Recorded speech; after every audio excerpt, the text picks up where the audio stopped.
Mais là, les journalistes là, qui passent le temps à faire croire à la province de Québec qu'on est une bande de traumatisés, là, puis qu'on a peur de chaque fois que le train siffle, c'est pas vrai. La mairesse ne peut pas faire de référendum parce que ça, ce dossier-là, c'est politique. Point final à la ligne. Cette personne-là n'a aucun argument. Un politicien vous dit que les milieux humides, c'est important, puis que l'environnement, c'est important, puis que c'est important qu'on ait votre son de cloche, qu'on sache comment vous vous sentez. Ben, c'est le dernier de le sacrifice de problème, puis c'est à Québec, puis c'est à Ottawa. Je voudrais m'adresser aux personnes qui nous tiennent lieu de députés. Hein? Lâchez donc le sourire puis le chèque pendant 20 minutes, là, puis commencez donc à vous occuper du monde. Bienvenue tout le monde sur mawebtv.info. On s'est ennuyé, hein? On s'est perdu de vue la semaine dernière, mais on revient cette semaine. Il y a beaucoup de choses. Je vais commencer par le désir de la Ville, par résolution naturellement unanime, de siéger sur le comité du fameux 19 millions. La Ville n'avait pas d'affaires là. Ils veulent être observatoires, regarder, autrement dit, on va aller essayer d'influencer les décisions qui vont se prendre. Et félicitations à notre député François Jacques qui a dit « Excusez, mais on a un comité de gens extrêmement compétents qui savent ce qu'ils font. » Parce que la Ville est en beau fusil, parce que semble-t-il qu'il y a de l'argent de ce 19 millions qui irait aux municipalités limitrophes, soit Frontenac, Nantes et il me semble que j'ai vu passer Marston.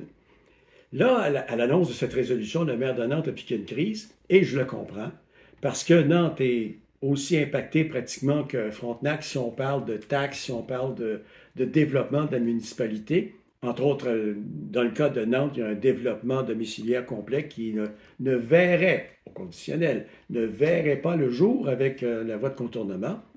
Alors, félicitations de s'être tenu debout et j'ai hâte de voir la prochaine mouture de projet auquel Lac-Mégantic n'aura pas un mot à dire. Merci beaucoup.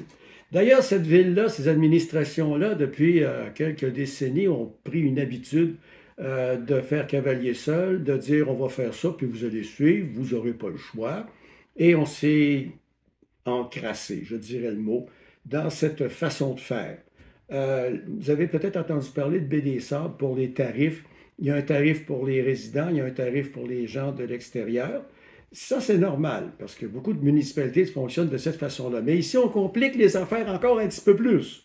Il faut que la municipalité soit partie prenante d'une entente entre tout le monde, toutes les municipalités, pour pouvoir profiter d'un tarif saisonnier. Je ne sais pas, mais moi, Baie des Sables, pour moi, ça s'administre comme une business. Et quand on administre une business, on ne passe pas notre temps à s'enfarger dans les fleurs du tapis, et puis on fait les choses à la régulière. On ne peut que souhaiter que ça va se régler à l'avantage de tout le monde, mais mettons que, comme chicane, là, je l'ai trouvé celle-là, je l'ai trouvé pas pire. Je vous l'avoue, sincèrement, je l'ai trouvé pas pire.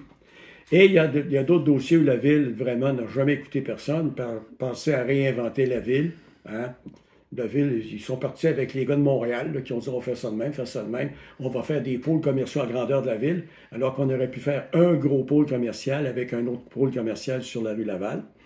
Puis on aurait pu faire de Fatima un quartier pour les jeunes familles. Mais ça c'est le monde de Mégantic qui pensait ça, c'était pas bon. C'était pas bon, ça.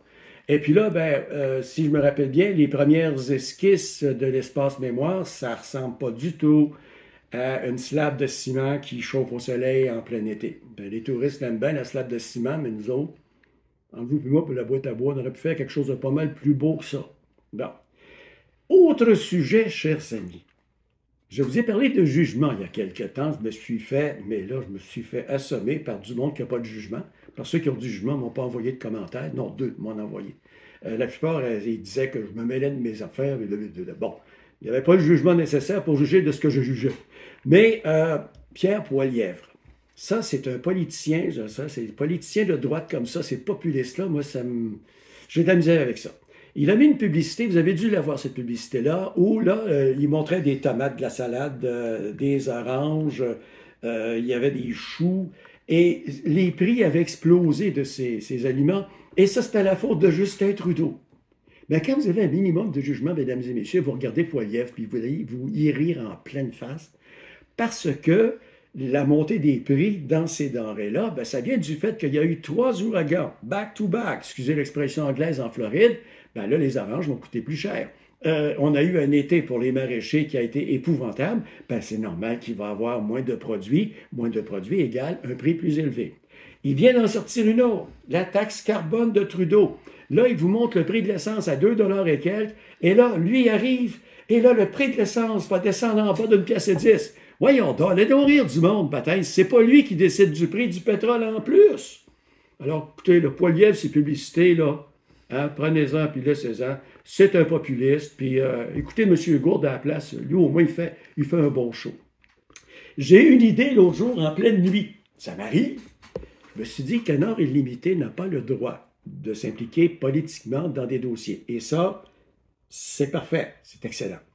Mais je me disais, est-ce que par hasard, le maire de Frontenac ne pourrait pas se lever un matin et dire, est-ce qu'on pourrait avoir une conférence sur les conséquences de la destruction de milieux humides, sur des lacs, sur des nappes phréatiques et sur des cours d'eau? Parce que s'il y a quelqu'un qui a l'expertise pour vous dire ce que ça fait de détruire 111 hectares de milieux humides, c'est bien Canard illimité. Et là, vous ne venez pas prendre position, vous venez expliquer les conséquences de la destruction de milieux humides.